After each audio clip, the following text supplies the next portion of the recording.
Dapur rumah sewa tanpa kabinet atas ni sebenarnya bukan masalah.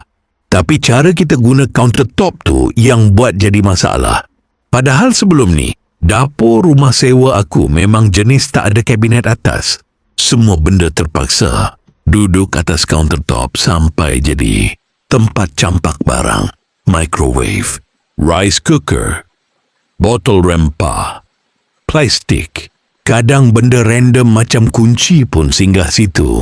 Nak cari barang dapur pun ambil masa sebab semua bercampur.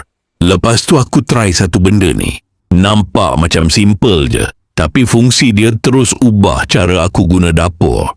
Aku letak atas countertop tu, terus jadi 2 layer.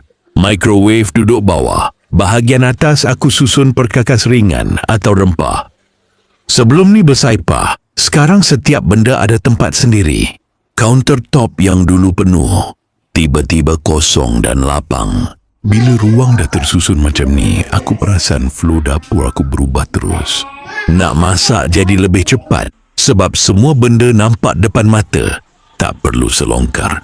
Nak buat air pun senang. Nak capai sudu pun tak perlu cari lama.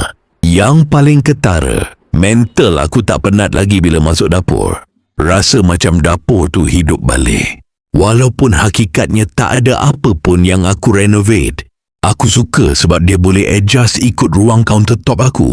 Rumah sewa kan, bukan semua dapur sama saiz.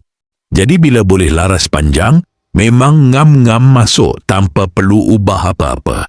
Material dia pun jenis besi yang solid. Letak microwave dan rice cooker serentak pun tak goyang. Lagi satu yang aku guna setiap hari, hook tepi tu. Aku gantung sudip, senduk, semua benda penting. Sekarang semuanya tersusun dan senang dicapai.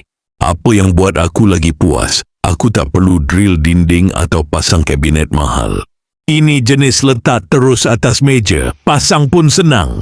Untuk orang yang duduk rumah sewa, ini memang game changer sebab kita boleh ubah rupa dapur tanpa sentuh struktur asal.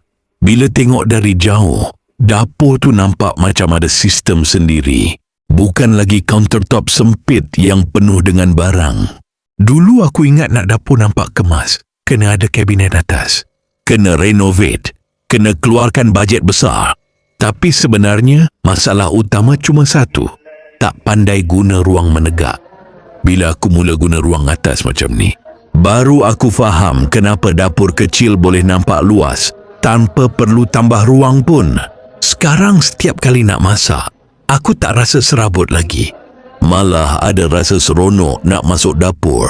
Nak masak simple pun jadi ringan. Benda kecil macam ni rupanya boleh ubah rutin harian kita tanpa kita sedar.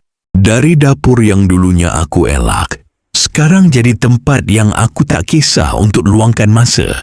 Kalau kau tengah hadap benda yang sama, dapur rumah sewa tanpa kabinet atas, countertop, jadi tempat longgok barang, jangan tunggu sampai pindah rumah lain, baru nak ubah. Kadang penyelesaian tak susah pun, cuma cara susun je yang kita tak jumpa lagi. Kalau kau nak rasa sendiri dapur yang lebih tersusun tanpa pening kepala dan tanpa keluarkan bajet besar, segera check out sekarang dan mula kemas dapur kau hari ini.